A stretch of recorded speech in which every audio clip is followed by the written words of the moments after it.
video kali ini aku bakal jelasin gimana caranya untuk melakukan pencairan dana JHT atau saldo JHT secara online tahun 2023 melalui Lapak Asik.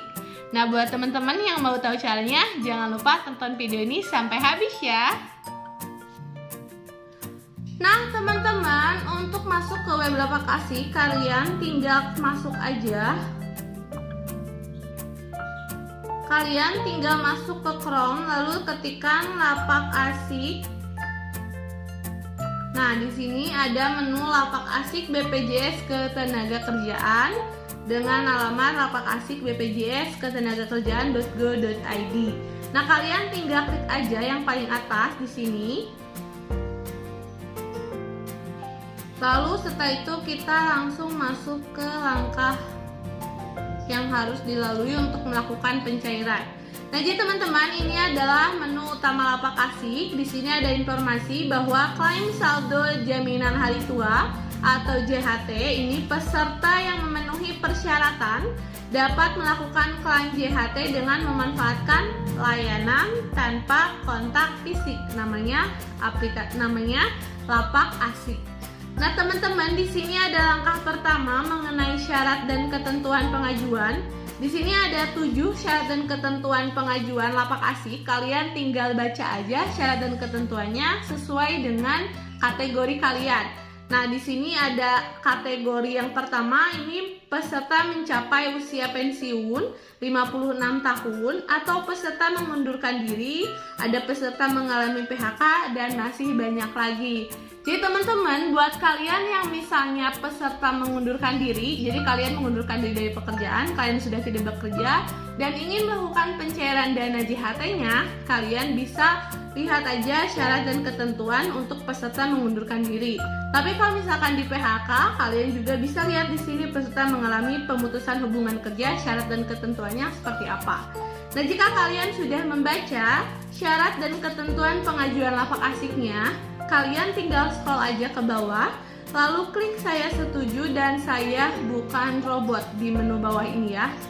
Nah, setelah kalian klik saya setuju dan saya bukan robot, kalian tinggal klik aja berikutnya.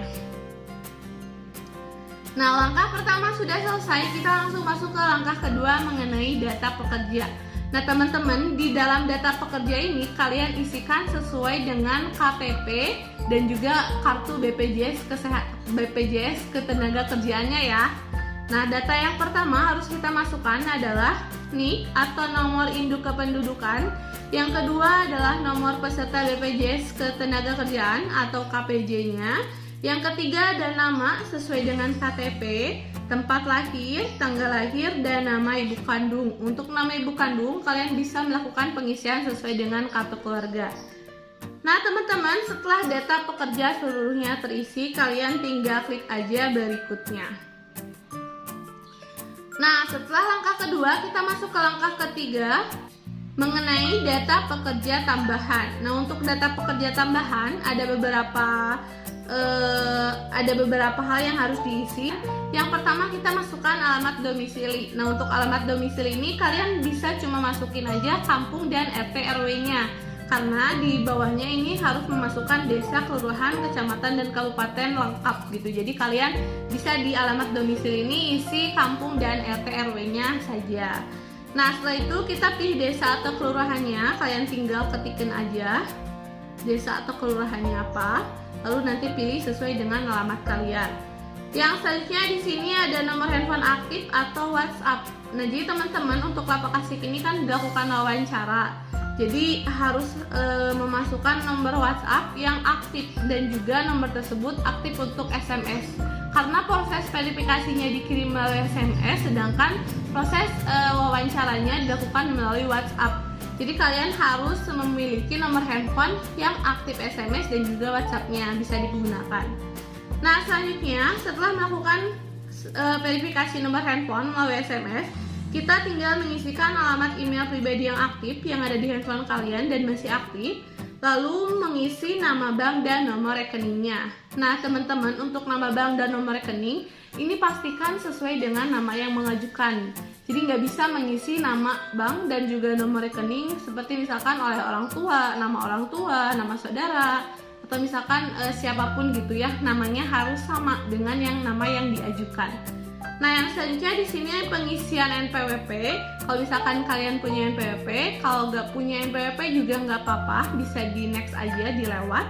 Dan yang terakhir di sini pengisian mengenai apakah Anda menjalankan kegiatan atau usaha ekonomi secara mandiri. Nah, jika kalian melakukan kegiatan ekonomi secara mandiri, kita tinggal klik aja iya yang bawah ini, atau misalkan tidak. Kita tinggal klik aja sesuai dengan keadaan saat ini. Nah, setelah mengisi seluruhnya di data pekerja tambahan, kita tinggal klik aja berikutnya dan masuk ke langkah 4 untuk sebab klaimnya. Nah, teman-teman, untuk sebab klaim dan dokumen pendukung ini kalian memilih sebab klaimnya apa dan mengupload dokumen pendukungnya. Nah, yang pertama untuk sebab klaim ini biasanya ada 4 penyebab klaimnya. Yang pertama adalah peserta mengundurkan diri, peserta mencapai usia pensiun, peserta berakhiran kontrak atau dengan kontrak PKWT. Yang selanjutnya di sini ada peserta dengan pemutusan hubungan kerja. Ini biasanya yang umum untuk melakukan pencairan gitu ya. Jadi sebab klaimnya itu nanti dipilih sesuai dengan keadaan kalian. Misalkan kalian kena PHK, kalian pilih aja pemutusan hubungan kerja. Atau misalkan kalian berakhir kontrak, kalian pilih aja berakhir kontrak. Atau misalkan mengundurkan diri, kalian pilih aja mengundurkan diri. Jadi disesuaikan dengan keadaan yang sebenarnya saat kalian berhenti bekerja dan ingin melakukan pencairan. Nah, nanti kalau misalkan kalian sudah mengisi sebab klaimnya, misalkan kalian mengundurkan diri. Nah, kita klik aja mengundurkan diri, lalu nanti kita akan diminta untuk dokumen pendukungnya. Nah, untuk dokumen pendukungnya itu yang umum biasanya KTP atau bukti identitas. Yang selanjutnya ada kartu peserta BPJS seperti yang ada di gambar, kartu peserta BPJS atau KPJ, KTP atau bukti identitas lainnya. Yang selanjutnya ada foto diri dan NPWP. Nah, biasanya untuk yang pengajuannya itu karena berakhir kontrak atau mengundurkan diri harus ada bukti kerja seperti surat keterangan kerja, surat pengunduran diri, atau misalkan surat kontrak saat dulu pertama kali masuk ke perusahaan. Nah, kalau misalkan kalian sudah mengupload dan memilih sebab klaimnya, kalian tinggal klik aja berikutnya. Setelah langkah 4, kita sekarang masuk ke langkah 5, yaitu KPJ dan dokumen tambahan. Di sini menunya opsional, jadi kalau misalkan kalian hanya ada 1 KPJ-nya, kalian tidak perlu mengisi KPJ dan dokumen tambahannya.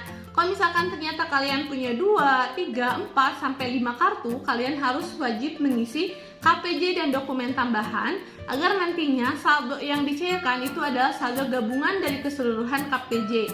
Gitu ya teman-teman. Jadi kalau misalkan kalian hanya melakukan pencairan 1 KPJ sedangkan kalian punya 5 KPJ misalnya, cuman gak di-upload nih yang 4 lagi, nah nanti proses pencairannya biasanya hanya 1 KPJ yang diajukan gitu. Jadi pastikan kalau punya lebih dari 1 KPJ, menu KPJ dan dokumen tambahan ini diisi sesuai dengan datanya ya.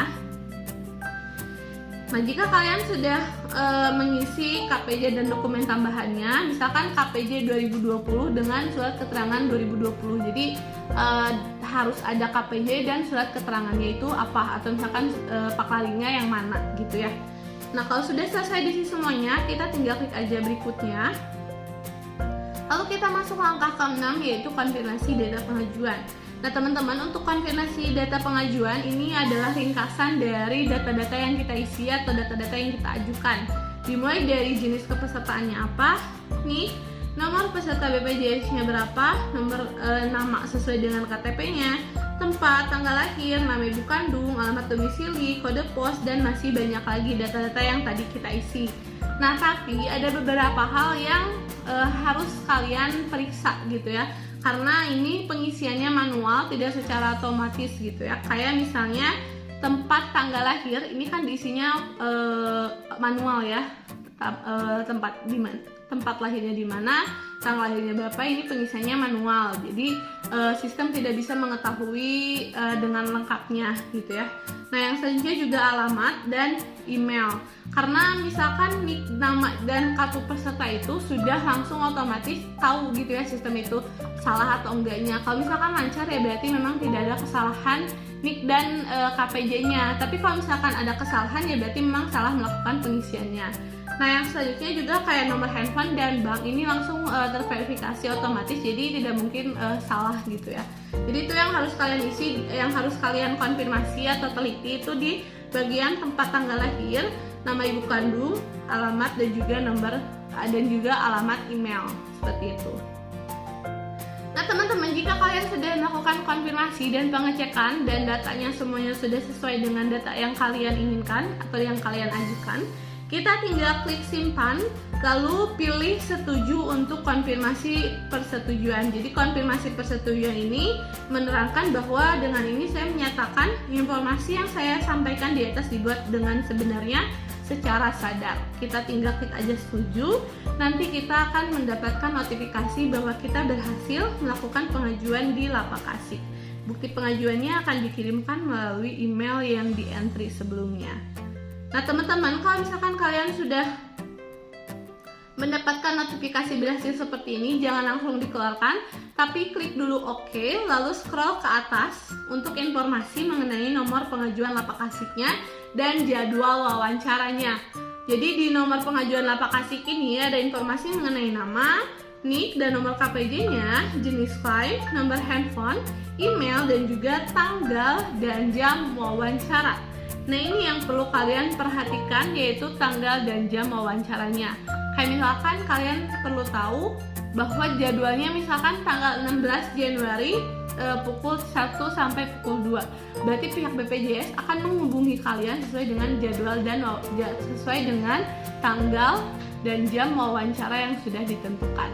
Seperti itu ya teman-teman untuk melakukan pencairan JHT melalui Lapak Asik secara online untuk tahun 2023.